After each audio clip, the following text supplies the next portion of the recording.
Ана тілін жақсы біліп тұрып, бөтенше жақсы сөйлесең, бұл сүйініш. Ана тілін білмей тұрып, бөтенше сөйлесең, бұл күйініш. Халел Досмұхамедұлы. Кімде-кім ана тілін әдебиетін сыйламаса, бағаламаса, оны сауатты, мәдениетті адам деп санауға болмай. Мұхтар Әуезов.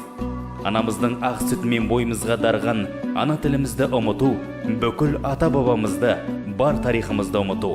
Бауыржан Момышұлы. Аталардың аманатына адал болайық ағайын.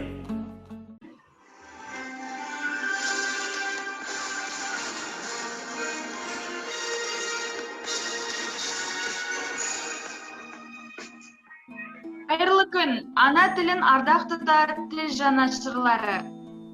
Армысыздар, өрлі де асқақ рухты тәуелсіз елдің жас ұландары.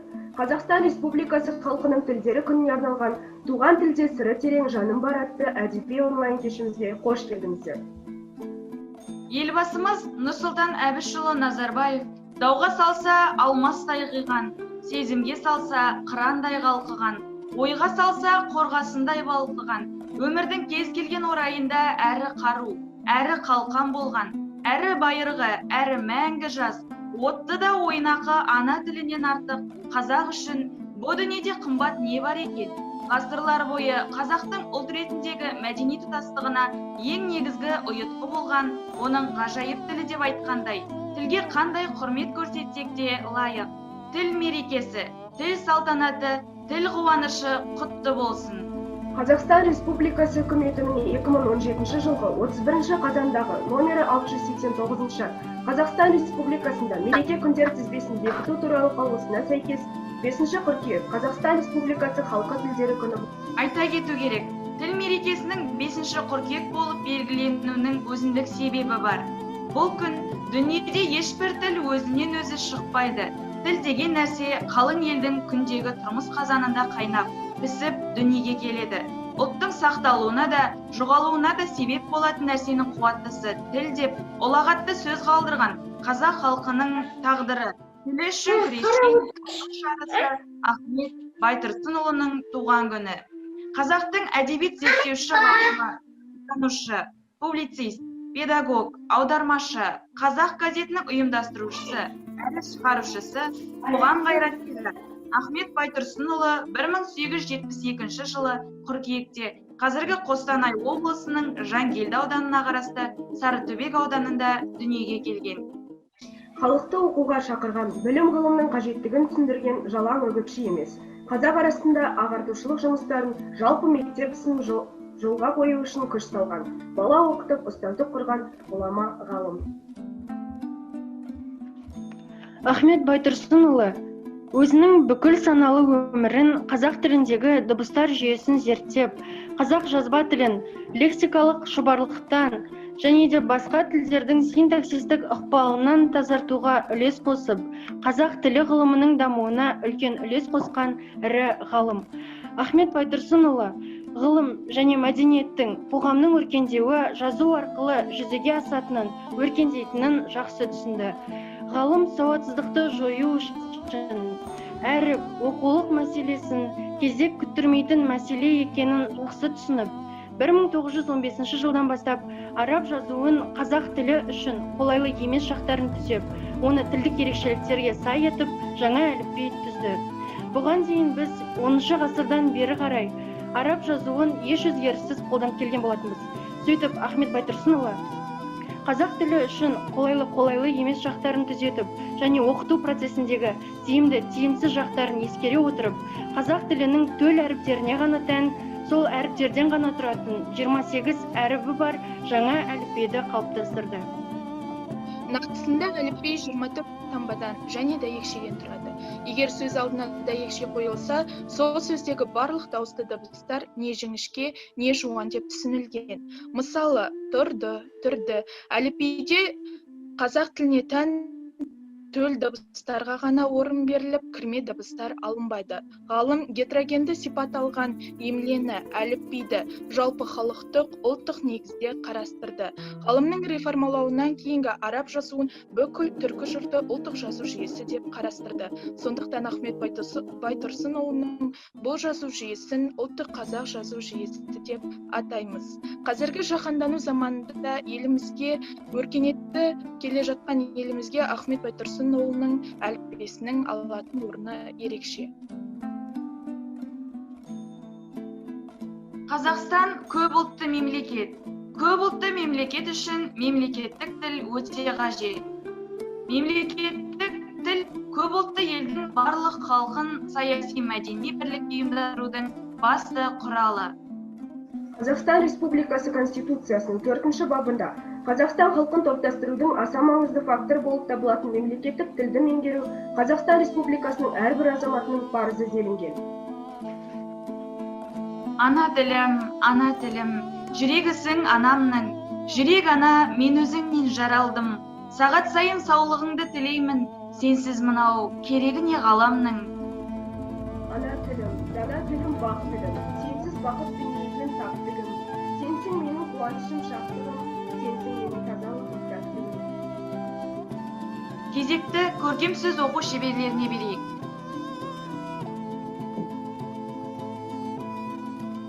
Мұхтар Шаханов, 4 ана. Тағдырыңды тамырсыздық індетінен қалқала, мазмұн жоқта, мазмұнсыздық шыға келер ортаға. Әр адамда өз анасынан басқа да, ғұмырына етер мәңгі астана, жебеп жүрер арқада, болу керек құдіретті 4 ана. Туған жері, түп қазығы айбыны, туған тілі, мәңгі неге айдыны, жан байлығы, салт дәстүрі тірегі, қадамына шуақ шашар үнемі, және туған тарихы. Еске алуға қаншама ауыр, әрі қасіретті болса да, құдірет жоқ 4 анаға тең келер, онсыз саң, қаңбаққа ұқсап сенделер. Өз ананың ұлылығын танымас, 4 анасы менсінбеген пенделер. 4 анадан сенім таба алмаған, тамырсыздың қайда қалмаған, еш қашанда ақ жұлдызы жанбаған. Қасиетті бұл 4 ана тағдырыңның тынысы, 4 ана үшін болған күрестердің ұлысты. Сұлтанмахмұт Торайғыров, қазақ тілі. Сүйемін туған тілді, анам тілін, бесікте жатқанымда-ақ берген білім. Шыр етіп жерге түскен минутымнан, құлағыма сіңірген таныс үнім. Сол тіл менен шешем мені әлдилеген, еркелеткен құлыным жаным деген. Сол тіл менен бірінші білгізілген ана деген сүйгендік сөз әмменен. Қылжақтап алып қашып құрбы көркін, сол тіл менен ойнадым дала деркін. Сол тіл менен бірінші сыртқа шығып, өмірде ең далада ұққан көркім. Мағжан Жұмабаев, қазақ. Күш кемеді айбынды күн туады. Кеше батыр, бүгін қорқақ туады. Ерікке ұмтылған ұшқыр жаны жүректе, қан сұйылған жүрек соғып соған. Қыран құстың қос қанаты қырқылды, күнде күшті күркіреген елдікті, асқар Алтай алтын ана есте жылы. Батыр хандан асқан жандар. Ерлік елдік, бірлік қайрат бағардың, жауыз тағдыр, ойды бәрі не бардың, алтын күннен бағасыз бір белгі болып, нұрлы жұлдыз қуам телесен қалды. Жарық көрмей жатсаң да ұзақ кең тілім, таза терең, өткір күшті кең тілім, таралған түркі балаларын бауырыңа өз қолыңмен тарта аларсың сен тілім. Оразағын Асқар, ана тілі. Қымбат маған ана тілім, бал тілім, қымбат маған дана тілім, ар тілім, ақ сүтімен бірге сіңген бойыма, ана тілім, ардақ тұтар алтыным. Ана тілін жырлап өткен талайлар, жырлап өткен Ыбырай мен Абайлар, қасиетті менің ана тілімде, өшпес мәңгі алаулаған арай бар. Өлең жырмен арайланса тау күліп, ардақтымды жырлап өттім ән қылып, Мағжан, Қасым, Мұқағали жырларын жалғастырып жаза берем мәңгілік. Несіпбек Айтұлы, ана тілім. Ана тілім жүрегісің анамның, жүрек ана, мен өзіңнен жаралдым, сағат сайын саулығыңды тілеймін. Сенің әрбір тынысың мен күн кешем, сен арқылы тіршілікпен тілдесем, ел бетіне қалай түзу қараймын. Ана тілім, егер сені білмесем, сенің арқаң дүниеден сырықсам, сенің арқаң жүзіп ішсем тұнықтан, туған анамды ұмытқаным емес пе? Туған тілім, егер сені ұмытсам, сенің арқаң өзімді түсінсем, ақыл ойым, айбатым сен, күшім сен, қойсын маған күннің нұры түспей-ақ. Ана тілім, арыңа дақ түсірсем, ағытатын тасқын ойдың тиегін, өзің ғана тыйынатын киелім, ризамын отқа жаным сен үшін, күлге айналып кетсін мейлі сүйегім. Ана тілім, дана тілім, бақ тілім, сенсіз бақыт дүниеден тапты кім? Сенсің менің қуанышым, шаттығым, сенсің менің тазалығым, пәктігім. Ана тілім, алтын ұям құндағым, ақ бесікте әлдейіңді тыңдадым. Сенің жырың, сенің әнің айтарым, санам сөніп байланғанша тіл жағым. Ілияс Жансүгіров, анам тілі. Қадірлі, бағасы алтын анам тілі, сенімен бағаланған балаң түрі, түн ұйқысын 4 бөліп жұбатам деп, сенімен әлдилеген анам мені, бесікте белім буып бітіскенмін, сөйлесіп шешем жүнін түтіскенмін, апа деп, деп жылап аузымды ашып, емшектен еңбек қылып сүт ішкенмін. Маңымды сеніменен танығанмын, сеніменен қуанып налығамын, дене ауырлап жан жалқау тартқан шақта, деп шаршап дем алып шалығамын. Тілегенім, қорыққаным, бәрі де сен, сасқанда да жармасам ойбайыңмен, ап кәусәр болса дағы ұжмақтағы, тәттілікті көрмеспін сенімен тең. Қазақ халқының қаһарман ұлы Бауыржан Момышұлы тіл байлығы елдің елдігін, жұртшылығын, ғылыми әдебиетін, өнеркәсібін, мәдениетін, қоғамдық құрылысын, салт санасының, жауынгерлік дәстүрінің, мұрасының қай дәрежеде екенін көрсететін сөзсіз дәлелі, мөлшері деп тайға таңба басқандай анық та айқын бағасын беріп кетті. Олай болса, қазақ тілін жете білу арқылы біздің өнер мен білімнің, мәдениет пен ғылымның биігіне жетіп, өз халқымыздың өткен кеткенін зерделеп, оны әлемге таныта аламыз. Өз тілімізді құрметтеу арқылы басқа тілді де үйреніп, мәдениетін қадірлейміз. Ұлықбек Есдәулет, қазақ тілі.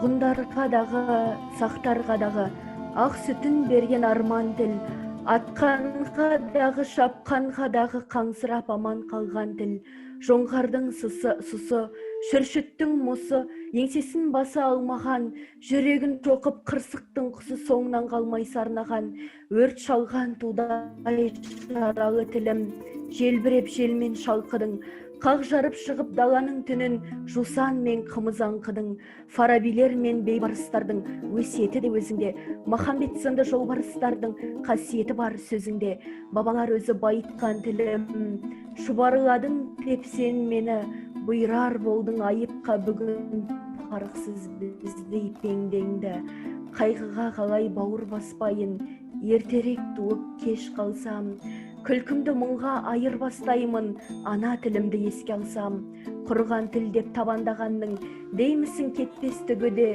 тілімді сонша жамандағанның, шоқ түсер әлі тіліне.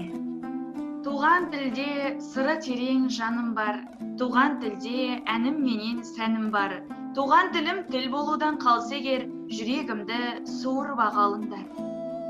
Туған тілім тас бұлақтың тұнығы да сенде, туған тілім ана сүтінің жылымы да сенде, туған тілім райхан гүлдің жұпары да сенде, туған тілім мәжнүн ғашықтың іңкәрі да сенде.